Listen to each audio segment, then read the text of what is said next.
दिल्ली में वक्फ बोर्ड की तरफ से हिंदू मंदिरों की जमीन पर हक के दावों की हमारी पड़ताल आपने देखी। आज हम दिल्ली वक्फ बोर्ड की एक और साजिश का खुलासा करने जा रहे हैं। दरअसल दिल्ली वक्फ बोर्ड की नजर सिर्फ मंदिरों की जमीन पर ही नहीं, बल्कि दिल्ली वक्फ ने डीडीए के ऑफिस, डीटीसी बस अड्डे के साथ साथ एमसीडी के कूड़ा घर की जमीन पर भी अपना दावा ठोका है। वक्फ का दावा है कि वेस्ट दिल्ली की एक सड़क भी उसी की जमीन पर बनी है। ऐसे में आप समझ सकते हैं कि वक्फ बोर्ड किस तरह भूमाफिया की तरह काम कर रहा है। जी मीडिया ने दिल्ली में वक्फ के दावों वाली जमीन की पड़ताल की है और यह जमीनी पड़ताल है। जी मीडिया की इस पड़ताल में जो सच सामने आया है वो आपको भी हैरान कर देगा।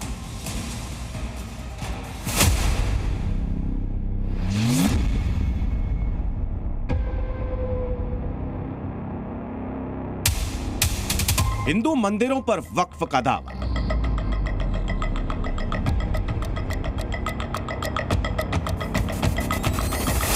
दिल्ली लैंड पर वक्फ की नजर। डीडीए प्रॉपर्टी पर वक्फ का केस। हिंदू संपत्तियों पर वक्फ दृष्टि।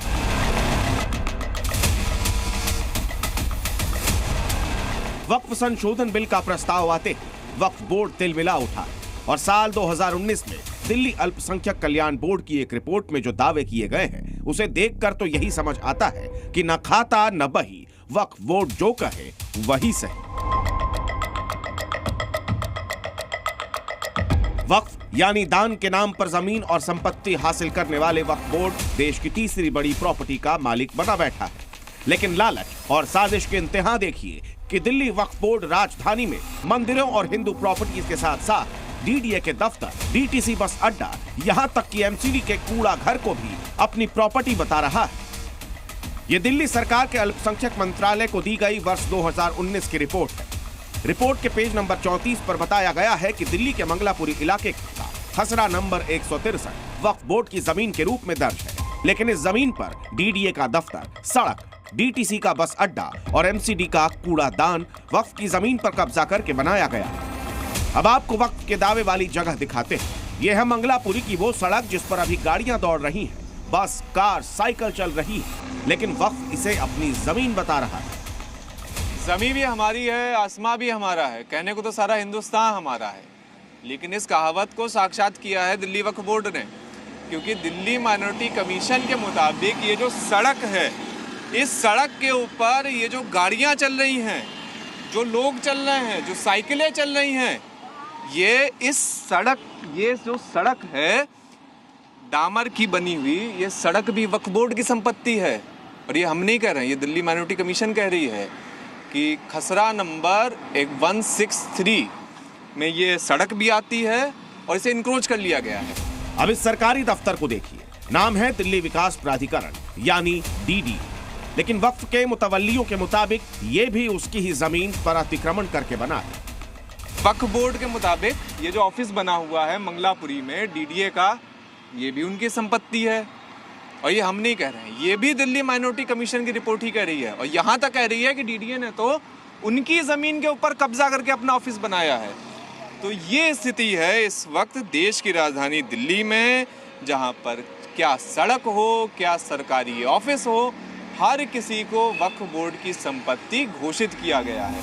सिर्फ इतना ही नहीं, दिल्ली वक्फ बोर्ड ने मंगलापुरी के दिल्ली ट्रांसपोर्ट कॉर्पोरेशन यानी डीटीसी बस अड्डे की जमीन पर भी अपना दावा ठोक दिया है। और तो वक्फ बोर्ड ने दिल्ली में एमसीडी के कूड़ा घर को भी नहीं बख्शा, कूड़े के ढेर के नीचे दबी जमीन को भी वक्फ अपनी जागीर बता रहा है। अगर 163 का कोई खसरा है या गवर्नमेंट इसके अंदर कोई चीज़ ऐसा चाहती है कि उसको डेवलप करना चाहती है, तो उसके लिए बहुत सारी स्कीम जो है, नबार्ड को जो नाम सुना होगा आपने, वो 2013 के अमेंडमेंट के बाद ही आया। तो उसके अंदर बहुत सारे लैंड्स को जो है डेवलप करने की कोशिश की गई। देखिए, वक्फ की ज़मीन का जो मामला है, वो अगर बहुत सारी ज़मीनें ऐसे हैं जिनका लैंड यूज़ चेंज करके और उसका या तो मुआवजा दिया जाता है वक्फ बोर्ड को, या फिर उसके अंदर अगर वो एनक्रोच्ड हैं और वो उस पर दावेदारी वक्फ की है और कोई दूसरा कोई रास्ता इख्तियार नहीं हो रहा है गवर्नमेंट एजेंसीज़ के या लोकल गवर्नमेंट्स के ज़रिए, तो उसके अंदर तो फिर प्रोसेस यही है कि वक्फ एक्ट के अंदर सेक्शन 54 के अंदर वक्फ HCO को ये पावर है कि वह एविक्शन के ऑर्डर करेगा, उसके साथ पुलिस प्रशासन को साथ लेकर के उसको खाली कराएगा। आज की तारीख में वक्फ के पास जमीन और संपत्तियों को लेकर असीमित ताकत है और वक्फ संशोधन बिल में वक्फ कानून 1995 के सेक्शन 40 को हटाया जा रहा है। इस कानून के तहत वक्फ बोर्ड को किसी भी संपत्ति को वक्फ की संपत्ति घोषित करने का अधिकार था।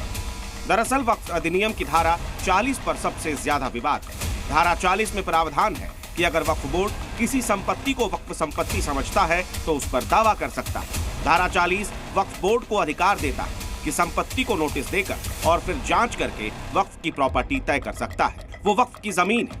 वक्फ ये भी तय कर सकता है कि ये शिया वक्फ है या फिर सुन्नी। वक्फ बोर्ड कानूनी रूप से बहुत ताकतवर है। यही वजह है कि अगर किसी मस्जिद या कब्रिस्तान के आसपास किसी की जमीन है तो आसपास के लोग वक्फ बोर्ड के नाम से भी घबराते हैं। वो इस बात से डरते हैं कि वक्फ बोर्ड कहीं उनकी जमीन न ले ले। और जिस तरह से राजधानी में वक्फ के झूठे दावों का खुलासा हुआ है, उससे जमीन और संपत्ति को लेकर वक्फ की साजिशों की पोल खुलती है। दिल्ली से जी मीडिया के लिए शिवांक मिश्रा की एक्सक्लूसिव रिपोर्ट। तो दिल्ली में वक्फ की साजिश के सबूत आपने देख ली। आइए अब आपको बताते हैं कि पुराने और नए कानून में बड़े बड़े अंतर क्या हैं और इनका विरोध क्यों किया जा रहा है। पहले किसी प्रॉपर्टी पर वक्फ बोर्ड के दावे के बाद सिर्फ ट्रिब्यूनल में ही अपील संभव थी। उसी का फैसला आखिरी मान लिया जाता था, पर अब हाईकोर्ट में अपील करने का अधिकार होगा। पहले वक्फ संपत्ति के लिए सर्वे का जिम्मा वक्फ बोर्ड के ही पास था, लेकिन अब जिला कलेक्टर सर्वे का काम करेंगे। वक्फ बोर्ड में महिलाओं को एंट्री नहीं थी, अब केंद्रीय परिषद और राज्य वक्फ बोर्ड में 2 महिला मेंबर होना अनिवार्य कर दिए गए हैं। अब तक ताकतवर मुसलमानों ने वक्फ बोर्ड की संपत्तियों पर कब्जा करके रखा हुआ था। बदले में वक्फ को बहुत ही कम किराया मिलता था, जबकि नए बिल से पारदर्शिता आएगी और वंचित मुसलमानों को इसका फायदा मिलेगा। अब तक वक्फ बोर्ड में गैर मुस्लिमों की एंट्री नहीं थी, लेकिन नए बिल में 2 गैर मुस्लिम सदस्य भी अनिवार्य किए गए हैं। ये वो बड़े बदलाव हैं जो वक्फ बोर्ड संशोधन बिल के पास होने के बाद दिख सकते हैं। हालांकि इस बिल पर चर्चा शुरू होते ही संसद के अंदर और बाहर वोट बैंक बचाने की लड़ाई भी शुरू हो गई है।